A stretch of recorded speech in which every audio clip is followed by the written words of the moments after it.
তুমি আমার নির্দিষ্ট কোন জায়গা ঘর খুঁজতে চাও, যে ঘরের মধ্যে যে তুমি আমাকে একটু বিশেষভাবে স্মরণ করবে, একটু গোপনে নীরবে স্মরণ করবে, তবে সেই জায়গাটা হচ্ছে মসজিদ। কারণ আমার হাবিব হাদিসে পাকের মধ্যে ইরশাদ করেন, আহাব্বুল বিলাদি ইলাল্লাহি মাসাজিদুহা। আল্লাহ তাআলার কাছে পৃথিবীর সবচাইতে ভালোবাসাময় জায়গা, পৃথিবীর সব চাইতে আদরের জায়গা, স্নেহের জায়গা, মমতার জায়গা হচ্ছে মসজিদ। মসজিদে যখন একজন বান্দা চলে আসলো, সে পৃথিবীর সব কিছু থেকে নিরাপদ হয়ে গেল। একজন মানুষ যেরকম তার আপন ঘরে যখন সে চলে যায়, তখন তার নিজের মনের মধ্যে নিরাপত্তা অনুভব হয়। আল্লাহ তাআলা মুমিনদেরকে উদ্দেশ্য করে এতটুকু জানিয়ে দিতে চান যে, ও আমার মুমিন বান্দারা, তোমরা যদি এমন কোন ঘর তালাশ করে থাকো হৃদয়ের মধ্যে, যদি এমন কোন জায়গা তুমি খুঁজতে থাকো, যে জায়গায় তুমি তোমার মনের প্রশান্তি পেতে চাও, আত্মশান্তি তুমি পেতে চাও, তাহলে তোমার বাড়ির পাশেই থাকা যেই মসজিদ, যেই মিনার দাঁড়িয়ে আছে, এখানে তুমি চলে যাও। এখানে গেলেই তুমি তোমার মনের শান্তি অনুভব করবে। এখানে চলে গেলেই তুমি তোমার হৃদয়ের নিরাপত্তা, প্রশান্তি অনুভব করবে। পৃথিবীর অন্য কোন জায়গা তোমাকে শান্তি দিতে পারবে না, আত্মতৃপ্তি দিতে পারবে না। যদি তুমি আমার ঘরে চলে আসো, তো তোমার শরীর, মন, সব কিছুর নিরাপত্তার জিম্মাদারি আমি আল্লাহর কাছে চলে আসি। এমন একটি জায়গায় আল্লাহ তাআলা আমাদেরকে ইনভাইট করে নিয়ে এসেছেন। দেখেন, দুনিয়াতে বড় কেউ যখন আমাদেরকে দাওয়াত করে তার বাড়িতে, তখন আমার হৃদয়ের মধ্যে সুকুন অনুভব হয়, প্রশান্তি অনুভব হয় যে আজকে আমি অমুকের বাসায় যাচ্ছি। আর আল্লাহ তাআলা বলেন, ও বান্দা, পুরো পৃথিবীর সমস্ত ইজ্জত, সম্মান, ক্ষমতা, এসব কিছুর সৃষ্টিকর্তা, নির্মাণকারী আমি নিজে। আমি যখন তোমাকে আমার ঘরে ডাক দিই, তখন তুমি তোমার হৃদয়ের মধ্যে প্রশান্তি অনুভব করতে করতে আমার ঘরে চলে আসো। কারণ পৃথিবীর সব জায়গা থেকে আমি আল্লাহর কাছে সবচেয়ে প্রিয় জায়গা হচ্ছে এই মসজিদ। আজকে যদি আমরা এই আমাদের আল্লাহর ঘরকে যদি আমরা আঁকড়ে ধরতে পারতাম, তাহলে আমাদের হৃদয়ের প্রশান্তির জন্য পৃথিবীর অন্য কোথাও আর আমার বিভ্রান্ত হয়ে আমার আহুদাস করতে হতো না। এই জায়গা থেকেই আমি আমার হৃদয়ের শান্তি নিয়ে ঘরে ফিরতে পারতাম। সাহাবায়ে কেরাম রাদিয়াল্লাহু তাআলা আনহুম আজমাইন যখনই তাদের হৃদয়ের মধ্যে অস্থিরতা অনুভব হতো, তখনই তারা দৌড়ে চলে যেতেন রাসূল করিম সাল্লাল্লাহু আলাইহি ওয়াসাল্লামের দরবারে, তার চেহারা মুবারকের দিকে তাকাতেন, আর তাদের হৃদয়ের সমস্ত অস্থিরতা দূর হয়ে যেত।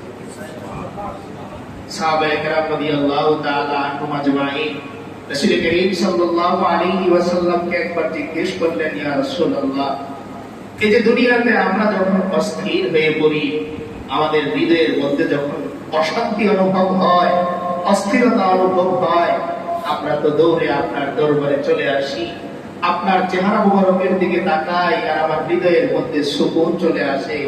ও আল্লাহর হাবিব, হাসরের ময়দানেও কি আমরা আপনাকে দেখতে পারবো? এই প্রশ্ন আল্লাহ রাসূল সাল্লাল্লাহু আলাইহি ওয়াসাল্লামের কাছে সাহাবায়ে কেরাম করেন।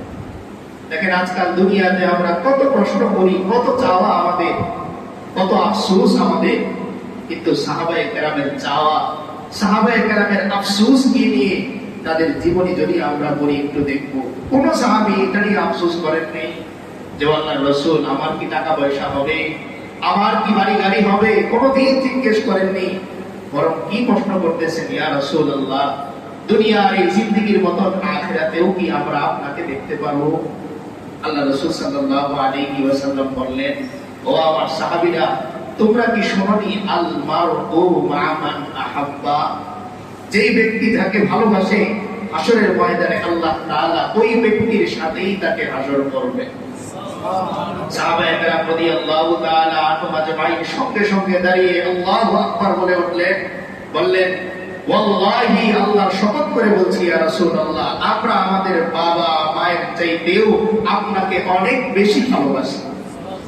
এই কথা যখন বললেন, রাসূল করিম সাল্লাল্লাহু আলাইহি ওয়াসাল্লাম মুচকি এসে বললেন, তবে অবশ্যই তোমরা জেনে রাখো আমার সাহাবীরা, তোমরা যদি তোমাদের বাবা মায়ের চাইতেও আমাকে বেশি ভালোবাসতে পারো, তাহলে হাসরের ময়দানে দুনিয়ার চাইতেও বেশি বার তোমাদের সাথে আমার সাক্ষাৎ হবে।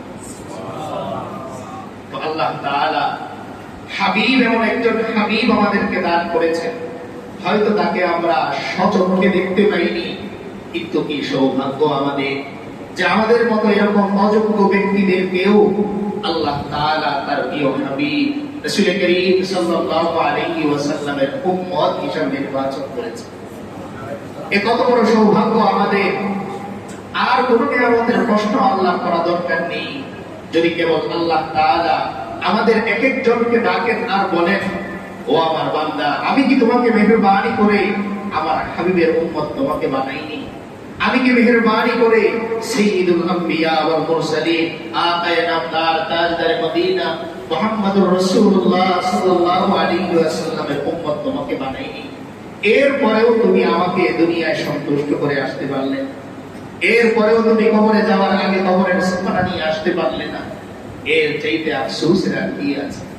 যে মানুষটার কাছে বাজার করার মতো পর্যাপ্ত টাকা থাকার পরেও তার ঘরে বাজার আসে না, এই লোকটা যেরকম দুর্ভাগা মতো ভাগা, ঠিক তেমনি আল্লাহ তাআলা আমাদের জন্য এমন একজন হাবিব নির্বাচন করলেন, যার কথার উপর নির্ভর করে আল্লাহ তাআলা অগ্রিম তার উম্মতদেরকে শাস্তি দেয়া থেকে আল্লাহ তাআলা মাফ করে দিয়েছেন।